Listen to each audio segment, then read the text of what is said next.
Hi everyone, this is Ben from Scrap Weapons, the strategic concept for the removal of arms and proliferation. And you're listening to our podcast, where we talk about a range of topics with experts and students involved in the disarmament space. Thank you very much for coming. It's good to see you. Thank you for having Monalisa, me. no, of course, Mhm. absolutely, absolutely. Before we get started though, could you introduce yourself? Could you tell us a little bit about yourself? Yes, for sure. Well, my name is Monalisa Hazarika.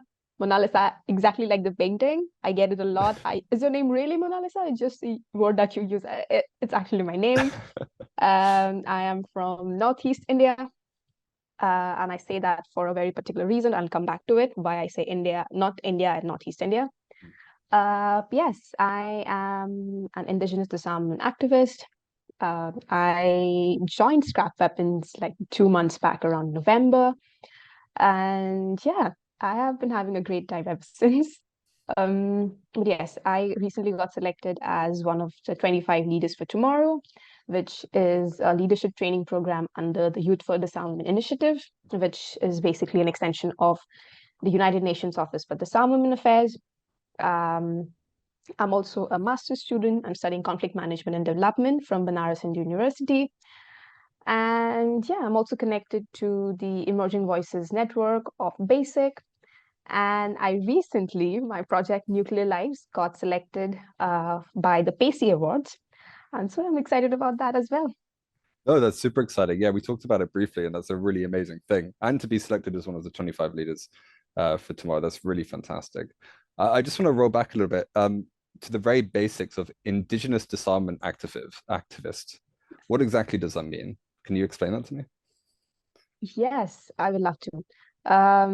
I think there are many factors behind why I say I'm an indigenous disarmament activist. First of all, the indigenous rights movement and the disarmament movement are not really connected as much as we would like to. Mhm. And so that's the thing that I particularly say. As soon as I say I'm from Northeast India, I also say I'm an indigenous disarmament activist because I am from one of the indigenous communities that is located in Northeast.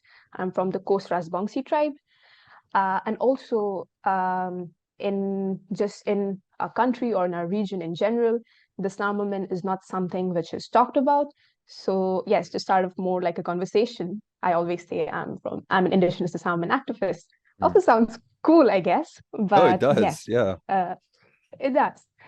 But on a more serious note, I Mm. say this because there are um, so many movements going around. May that be the climate justice movement, the nuclear Mm. disarmament, um, just so many of them going together. So we need to find like synergies between them and Mm. show like connections of how, at the end, we're just trying to make a more peaceful world. So my work basically is trying to connect these two movements for indigenous rights and of course conventional arms control and disarmament. Right, Hence the right, term. right. Okay, I see. I mean, it certainly is an era of movement, right? And I Mhm. don't know if that's reflective of our time or reflective of general awareness or because people as a society feel like they can finally come together and tackle that. But by the sounds of it, and as you said, your areas specifically, and you are Northeast Indian, right? So can you tell us a little bit about that? Because you've kind of preluded to saying I'm from Northeast India. So yeah, tell us a bit about that as well. Yeah, sure. I'm just not sure where to start, like why I say Northeast India, Right. because the term Northeast is, of course, a colonial construct. So, Mm. um, to just put it like very briefly, we had a very different colonial experience when the Britishers came to Mm. India. They basically had separate rules and regulations for our region, and Mm. there was something called the inner line regulation. So Britishers knew that we are not just racially, but also like overall a very different group or communities. And most of these regions, like present day states, had their own kingdoms, and they were never really part of what we see today as India. Mhm. So there were independent kingdoms, there were rulers, there were kings. And so to protect them by also maintaining their rule, they created this inner line regulations. I think it was initially started around 1873. Please don't quote me on that, but I'm pretty sure it was around 1873. So it was an attempt to fence off the plantations that they had and also cement their colonial rule. But this inner line was redrawn after the Britishers left. And so that has been a post-colonial legacy that has been maintained. But yes, so initially what started off as the Northeastern Frontier Agency, so it was just one of the states. So Northeast India has like 7 states, so it's called like 7 sisters and a brother, like 7 states, and like Sikkim is so like 8 states. So it's pretty interesting history of how it came, how such a directional name came about, and why we still keep on using it. Of course, initially it was more for like administrative convenience, but of course it has just continued. And I guess one of the reasons why it has still continued is because it's just an extension. The Northeast India is basically an extension of Southeast Asia. So racially and culturally, language, food, we are more connected to Southeast Asia than what is known as mainland India. And so I think if you ask any person from Northeast India, they would happily say that I am a Northeasterner, in an attempt to actually reclaim the identity that has been imposed on us. Yeah. Interesting. I'm not sure if I answer your question, but you briefly, did. yes. No, you did. And you've left me with more questions because, I mean, forgive me if I sound not knowledgeable or anything regarding that, but from what you said, I mean, how is that colonial past viewed today then in Northeast India? Because I think generally in the rest of India, obviously the colonial past is very negatively viewed, and for good reason, of course, right? Yes. So in Northeast India, how is that generally viewed and talked about today? So Northeast India, if you see the India's map, it's just connected to the mainland India with like a very narrow strip of land. It's like 21 kilometers, and it's called the chicken neck. So hence my project also was like across the chicken neck. So we're talking about things across the chicken neck. So it's like a metaphorical name that's been given. It's called the chicken neck, and it just as soon as you cross the 21 kilometers of land strip, it's like a completely different geography. So it's mostly of hills rather than plains, which is mainland. So in terms of international borders, the entire region is covered, like surrounded by 98% of it is like international borders. We share with Bhutan, China, Myanmar, Bangladesh, and Nepal. I think in terms of experiences, so Northeast India, like I said, it's like mostly hills and a lot of natural resources, may that be uranium, coal, oil.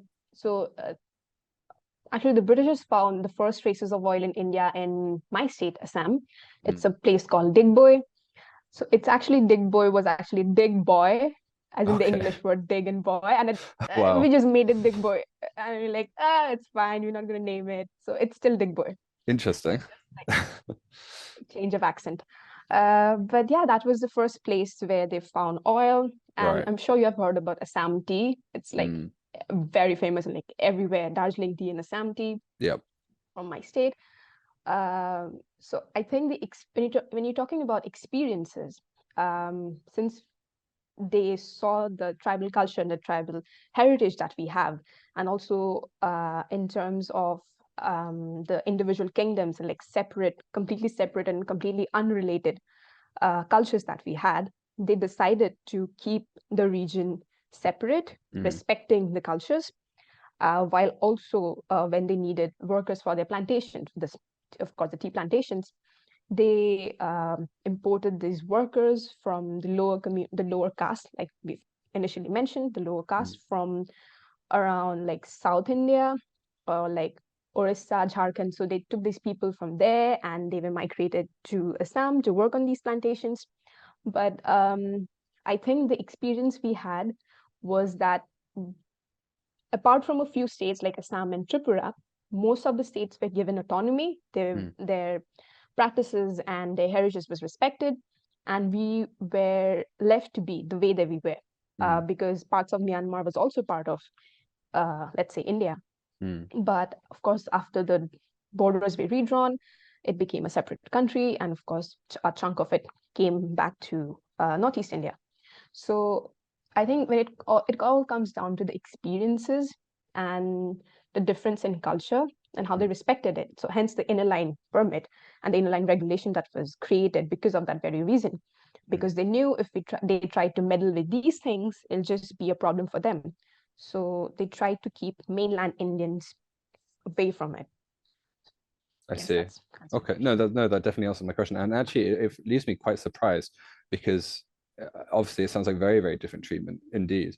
And as you said, if it is, well, we know it is a strategic location, especially today. But if there are so many resources up there, I'm quite surprised that England or the United Kingdom didn't pursue stricter reign over that region for their own benefit. But if they had the foresight to see how complex the area would have been and how it could have perhaps caused some issue down the road, maybe, you know, in their own selfish way, they made the right choice there. It's very hard to say, but I do find that very interesting. But in regards to like how it is a strategic location, how is that viewed today? Because obviously it's under the central government of India, and is it used? Is it abused? Is it what's it like today there in comparison? Oh, it's abuse. Oh, It's definitely abused, it's abuse. right? It is. So the term Northeasterner is actually like a racial slur. Okay. And I have been called Chinese, Nepali, like Oh, multiple wow. times. I see. So now that I'm located in North India, and I'm studying here. So the first question is, of course, I do speak Hindi, but of course with an accent because it's not my mother tongue. I speak multiple languages, and of course we have an accent in each of them because if then it's not your mother tongue, you will little bit Yeah. have an accent. Mm. So I was asked, "Are you Nepali? Are you from Nepal? Are you from I don't know? Are you from Northeast? Yeah, we have friends over there. We know Northeast," and that's the treatment that you know that they know nothing about the region. And so we have been like clubbed together as Northeasterner. So this directional name is like clubbing together everything that we have. May that be like our food habits. So when I say that I don't like this particular food of North India and I like this better, so like, you may not get this food in Northeast, right? So they view this as this completely different, like outside entity. So this peripheral area, they see this like there's a sense of otherness, like us versus them. So it's like mainland India versus Northeast India, which of course should not be. We are part of the same country. But that has just continued. And I think one of the main reasons why that has happened is, I'm not sure if you've heard, it's called AFSPA, the Armed Forces Special Powers Act. So that is a completely different ballgame if I start talking about it. So just, in a sentence, I can say that this actually, of course, was a British construct. It was, I think, introduced around the 1940s during the Quit India movement. So this was again revamped by the present day Indian government, and it grants it's like a special powers to the armed forces to maintain public order in said disturbed I areas. see. So let's say once they decide to call an area disturbed, and like let me warn you, there's like a very casual treatment of it. They can declare any area, a part of a state, a district, whatever, as a disturbed area, and so that these armed forces, they have the right to kill anyone on grounds of even suspicion. So they can arrest, search your premises without a warrant, and of course, they have legal immunity. You can't really take them to court. So any legal action against these officers for abusing those powers request prior approval from central government, and it has never been successful. So this law has been put up in parts of Northeast now every now and then since the 1960s. I think it was first started in 1958 with the start of insurgency movements in the region, and it's still applied in the region, which is like crazy when I talk about human rights abuses. So yeah, it's completely crazy to see how like a country gives a power to its like military to like make preventive arrests, search premises without warrants, and even shoot and kill civilians on site. And let me tell you that there are places in Northeast, like in the state of Manipur, where you can't really go step outside your house after 5 p.m. So you need special ID cards that I need to go to this place because of this reason. And it's a completely different, I guess, scenario that's been going on. And of course, it's not the case for all the places in Northeast. There are certain villages, there are certain districts where this is more prominent. But overall, I think AFSPA has been the main reason for all of this. Okay. I mean, crazy is it does sound crazy. I don't know. It's very hard to react to. I think it's a lot. I No, no, know. it's extreme. My question is, I mean, India is such a massive country of, this massive population. Is this not really noted by a lot of people in mainland, or is it noted and it's just not, people don't really care about it? Is there no movement against this? Like this, it sounds ridiculous that this is happening right now, especially in a country like India, right? Where always I'm seeing interviews about Indian diplomacy and democracy and people trying to, becoming like a next superpower and stuff like that. But something like this is still happening. What is general reaction in mainland India to something like this? It sounds crazy that something like that's still happening. It does. It does. I think they just don't care and they got used to it because AFSPA has been imposed in regions of Northeast and Kashmir only in the country. So the thing is, wherever the government decides these areas are said disturbed, the goats, they just, apply this rule and they're like, we are done with it. The military will take over, even the civilian matters. So there has been so many movements against AFSPA and not just by Northeasterners, by mainland Indians as well. In fact, there is this amazing lady called Iram Sharmila who has been protesting against the many cases of rape by the Indian military that were recorded. But she has been she has been protesting against this for decades now, but nothing has been done. So it just shows how lightly these matters are taken when like issues of when we see like why is that happening. I used to question it, like why is people not taking enough interest in our region and why it's still going on. It just, they don't care. It's not like outside world doesn't know about it. I'm pretty sure few years back in the 90s, a few of our politicians tried to bring this up to the UN, and it just, I'm not sure, it was pretty ambiguous and it was very vague, but nothing actually happened. So there's so many people from the region who are trying to bring this up. I know Bina Lakshmi Nepram, who is one of the indigenous women from Manipur, who has been trying to bring this topic a lot, but nothing actually has been done on the ground level. And yeah, pretty much very vague. And people from mainland India doesn't really, they know about it.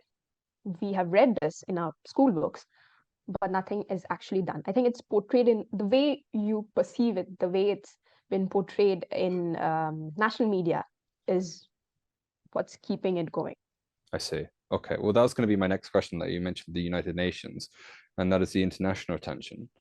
Is there much international attention regarding this, or no? Not Why that I do you know think of. that is? And I think it all comes down to the other issues that the region have of insurgency, Right. separatist movement. So ever since the independence of India, so since 1947, there has been so many insurgent groups and separatist movements where they either want autonomy within India, like respecting their rights, respecting their territories and the native land, or complete separation from India. So let's say for Assam, my state, we have Alpha, which is the most active. They operate from Myanmar. And let's say from Nagaland, they have the NSCN. So it's a very long name. So I'm just using acronyms. No, of course. Yeah. So these groups, they either want autonomy or they're fighting against illegal migrants or over the resources which has been exploited or for indigenous rights or having a separate country, because like I said, most of these territories, they were independent kingdoms. They were never really part of what we understand India. So apart from Manipur and Tripura, most of them were just forcefully merged when India was drawing its borders. So it was just forcefully merged. And so they never really accepted, these groups never really accepted India as a country. And so those has been going on. So hence, this is where AFSPA comes into play. And so it's been portrayed that AFSPA is very necessary in these particular regions because we are trying to keep these insurgent groups in check. And again, the insurgent groups does the same thing. They get weapons from China, drugs from Myanmar through the Golden Triangle, because we are so closely located to the Golden Triangle. Drug is a big issue in Northeast India. And it's also like one of the gateway through which it can easily cross, because we have such porous borders. You can't really say if you're like, let's say if you are in Manipur, you can't really, in some areas, you can't really say if you're in India or if you're in Myanmar. So for these porous borders, it's been a very big issue, because this also makes sense that there's a lot of illicit trafficking of humans, weapons, drugs, and the lot.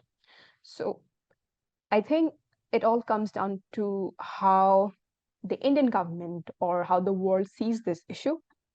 Is it an issue of insurgent movements? Is it an issue of human rights abuses? Is it an issue of I don't know, just rights, I guess? So because this, I don't know, these issues have been like sustaining itself in such like this durable disorder, that due to its low intensity nature, they have never really like never really reached that international level of concern. I see. Okay. I mean, it's everything on all of those, though, right? I mean, there's issues of human rights, obviously, and insurgency, I suppose, depending on perspectives, and it's all of those issues and combined into one. So there's many angles of like thinking that you can use to really kind of address those. But I'm just surprised that the United Nations or more international attention isn't brought to this. To be honest, although saying that, I do think the West suffers from this idea, especially, and we can see this recently with Ukraine in particular, that if it's an issue in Europe, it's a global problem. But if it's not an issue if it's an issue outside of Europe, it's not a global problem. It's not a European problem, right? So I don't think a lot of these problems in a lot of these nations, you raised the Golden Triangle, which is a massive issue because they're the second largest producers of opiates for the world, right, after Afghanistan. But it's not really addressed. It's never because it's not in Europe, so therefore it's not a global issue. And I think it sounds very much like it's the same. It's pretty much the same. So yes, yeah, okay, interesting.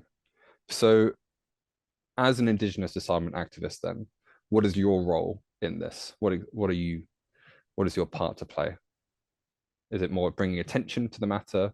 Is it trying to propose potential solutions? How are you involved in this? Right now, I am trying to read more about it, learn more about it, because I think there's a sense in people that if you're from the region, you'll know everything there is to know, but that's not the case. I am trying to just keep up with all the academic works and publications and research that has been done in the region not just by the people from the region, but also from scholars outside the region have shown immense interest in Northeast. So right now, I'm just trying to compare these research work and understand, like compare my understanding and what and how they see Northeast. And also, in this sense, the Leaders for Tomorrow program was very important for me, because I got to create a program that deals specifically with this problem with Northeast India. So it's called, like, again, I feel like I'm promoting this, but no, please. just saying, I'm just saying that the project is called Across the Chicken Neck, exploring disarmament from indigenous perspective, because I'm pretty sure this is not the case just in India. Of course, across every country and region which has indigenous population might also be suffering from the same thing. So that be from Africa, South America, North America, it might be the same case. So we need more research on it. So I'm trying to like initiate this conversation, this interest among people, that how they should combine these different perspectives and different issues, and trying to bring in disarmament in this perspective. And also I'm doing more, I guess, advocacy work right now. So for all the programs and all the projects that I've been involved in, I constantly try to bring this up, that you need to learn about Northeast and what's happening. And this can't continue. This has been the case for the past 6 decades. So ever since our country got independence, this has been the case with us. We grew up in such a situation, so we don't know any different. So we think that having military outside our door is normal, which of course is not. But growing up in such a region, in such a situation from early childhood, it does affect us in on many levels. So right now, what I'm doing is, well, engaging in podcasts like this. Right. Also, my project with United Nations, ODA. I'm also doing trying to record a documentary of the victims of uranium mining. And yeah, at this level, I'm just trying to do the research, advocacy, and just create more creative programs to engage more youth and just more scholars in the field. No, I mean, that makes perfect sense. That really does make perfect sense. Okay, very nice. And with that said, then what is your ideal kind of future pathway that you'd like to take? If you could see yourself in 5, 10 years working on this, where would you like to be? I know it's kind of a very generalist question, but I'm genuinely curious because obviously you're very passionate about this and for Yes. good reason. So I'm just very curious about where you would like to see yourself down the line. I really hope that I'm still working in the disarmament field, and wherever I'm located and whatever I'm doing, I'll always kind of try to relate it to my region and learn from my personal experiences with whatever work that I'm engaged in. So I won't say five. I don't know where I'll be in 10 years, but definitely for the next 5 years, once I graduate university, I will probably start with more research work because I feel apart from advocacy and engaging with youth at the grassroots level, you also need to make certain changes at the policy level, and that comes with extensive research. So probably conducting independent research, connecting with professors and like researchers who have already done a lot. There's so many books that I need to read about the region, and like so many myths to bust myself. Mm. So for the next 5 years, I think just unraveling and like exploring the region and not have my personal biases in the mix. I So see. that's my plan. Okay. Okay. Okay. I see. No, well, that sounds very good. That sounds very, very good. You've mentioned Golden Triangle a couple of times, and Yeah. in combination with disarmament, I kind of want to ask you a few Yes. questions there. So obviously the Golden Mhm. Triangle, Myanmar, Laos, Thailand. Just to put it in Yes. perspective for some people who may be listening, it is Southeast Asia's primary opium production area. Mhm. And I think it's something ridiculous, like a quarter of the world's opium comes out of that Yes. area, which is absolutely massive. And as I said earlier, it's the second largest opium producer in the world after Afghanistan. It's so entwined into Myanmar's economy that it brings in about, I think, I can't remember off the top of my head, but $1 to $2 billion. It's the second largest Yeah. Yes. contributor to their economy, despite it being outlawed in Myanmar in the 1960s. Now, obviously, this is a massive thing. And if we're talking about disarmament in Northeast India and reducing arms there, for example, how do you Mhm. think that will affect kind of the Golden Triangle's influence in the area? Do you think it's a difficulty? Because I would assume, and once again, this is maybe coming out of an area of ignorance, but I think it's an important question to ask. If we see an Mhm. increase in disarmament in that area, do you think we'll see an increase in presence of the Golden Triangle, or do you think it's not as simple as that? I think it's actually not as simple as that because I say this, the insurgent groups that we have, it's basically operates and gets its funding from these drug cartels. So there is this narco insurgency. It's not just insurgency; they also sell and abuse drugs. So of course, this is a very common question of who funds these groups.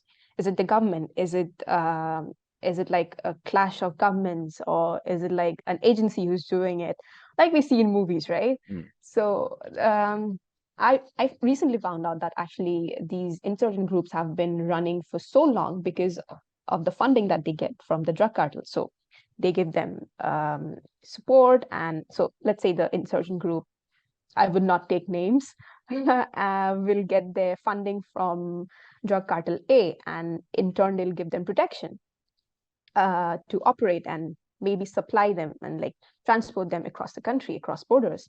So it's like this cohesive relationship that they have, which has sustained both both the parties. So I think it's pretty difficult to separate these two, and they are very interdependent, and you can't really tackle one without tackling the other. So if one wants to bring arms control measures in Northeast, they also need to understand and explore where this money is coming from, who is funding these groups, and how are they sustaining themselves for over 6 decades, and how is it even possible, and where are these groups located. So research shows that most of them operate out of Myanmar and parts of Chittagong Hills in Bangladesh. So there's small arms proliferation problem is closely related to the proliferation of drugs in the region. So all these, so there was this paper by Binalakshmi that I recently read, was that the weapons that were found in Northeast had links to US, to China, to Israel, to Russia, Romania, so many of these countries, and it just like you just wonder how did those weapons end up here. So there is this another concept of the illicit arms trade and how that is working with the insurgent groups, and again how they are working with the drug cartels. So it's this very interlinked web, which is definitely not very easy to unravel unless you bring experts and unless you bring people motivated in all these different fields. You bring them together, you work together. So it's not something that you can tackle on it's not something that you can tackle like from the top down approach. I believe you need to be there and understand what's going on and why are people actually supporting it. Because I think I didn't mention this, but there are parallel governments going on in some of the regions in Northeast. So in Manipur, there is, of course, the Indian government who works there, who functions there, but also there's this parallel government of the Manipur insurgents. So people actually support them. And the only reason why is that they actually do their work. They do what they say. There is actual development, like there's roads being created, roads been built, and like schools, hospitals that actually are funded and like created by these insurgent groups, while the Indian government has been neglecting that region for so many decades. So that explains why people support these groups. And yeah, why the AFSPA doesn't really work in this region. If it had to work, it had worked a long time back. But it's been like 6-7 decades, and it's not really taking us anywhere. And just creating this exclusion and this feeling of otherness that's just been going on. So if you want to tackle it, you have to see it from a different perspective, and not just like vote bank politics. Or you also need to see the regional and the like developmental politics that's been going on in that region, and then correlate it to, I guess, the problem of drugs in the Golden Triangle, again, the arms proliferation as well. Right. Interesting. There's 2 points actually that you brought up. And one I think is about the beginning of the Golden Triangle and how that got started. And I think you know, the American arms there and arms from China with kind of different arms, Israel as well, supplied from these different areas. But I'm pretty sure that I read once, don't quote me on this, but I'm fairly certain that I read that the Golden Triangle indirectly is a result of America's fight against communist or Maoist China. And it kind of it got its beginnings from there, where the CIA essentially supplied rebel groups against Mao with arms and with financing, and that financing was used to create these essentially poppy farms, right? And these poppy farms were then used to sell, with the support of the United States, sell opioids, and that support and that finance then allowed them to fight against Maoist China. And I think that's where it kind of got its original beginnings. But now it's just become so integral in the region, and they're one, I think they're the largest supplier to China in terms of opioids. Anyway, and it's become so ingrained in society, and that's how it got its beginning. So it was yeah, indirectly or directly supported by the United States. But also, if it is the second largest contributor to the economy of Myanmar, then you have to wonder how many regular people are just working on those farms, and it's part of their livelihood and part of their life. So if we're talking about bottom up, there's a mass amount of people who are very invested in this, who are just regular, normal people. And I think that's one of the biggest issues and one of the hardest issues that's going to be tackled, because you have to shift all of those people out of that, well, it is an industry in that regard, into something different. And the economy over there is already terrible. There's already, there's massive issues right now in that region in terms of stability, as well. So it really seems like a very overwhelming issue. And I think you're right when you're saying you need to bring in multiple scholars from different angles and different areas to kind of address and tackle these issues. And you're right, bottom up is probably the best way. I mean, war on drugs doesn't work, as has been proven time and time and time again. So having a different approach is definitely necessary. Tricky. It's very overwhelming just talking about it, actually. Yes, it is very overwhelming because you can't really see it. I initially thought that just like removing the weapons from the region is enough, but it's never enough because weapons are created every second. You can't really just remove, let's say, 100 of them, and then you'll be sure that they won't show up again. So you definitely need people from very different backgrounds. Hence, it's an interdisciplinary issue, and we need interdisciplinary perspectives into this. But again, it all comes down to political will, whether from the West, whether them taking accountability, like you already mentioned, how it started, or just like sheer will of, do you want to solve this problem, or do you want it to continue for your own benefit? Right. I see. And that is the question for a lot of people, because a lot of people are benefiting from it, I assume. Yes. Okay. So on to scrap. We'll just have a little change of thought, because obviously we're talking about disarmament, and scrap's focus is disarmament, right? Generalized disarmament, generalized and complete disarmament, reduction in arms, not complete reduction, but a general reduction in arms. And can you tell me a little bit about why you joined scrap? And we're just going back to that. Why did you join scrap? What do you hope to achieve with scrap? Is it a learning experience for you? Is it something a bit more deeper for you? What brought you to scrap as well? Yeah. Well, before this, I was working and focusing more on nuclear disarmament side of things.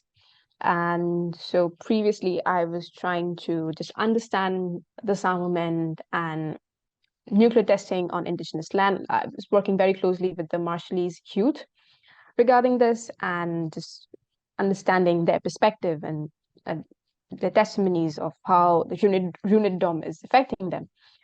And then I actually wanted to shift to conventional arms control, because of course I wanted to go deeper into my region, just to like understand what's going on, and also not just be very localized, but also understand it from like a worldview perspective. So I think that's how I got into scrap. I attended a webinar last year, where I was very interested, and like I found it very interesting of the work that they were doing. I saw their treaty, I got hooked, and I'm like, okay, I'll just probably like send them an email and let's see if they have positions available. So that's how I got like linked to the organization. But once I joined, I had the option of choosing which stream I would like to focus on. So right now, me and my colleagues are working on starting a conversation with people from the arms industry.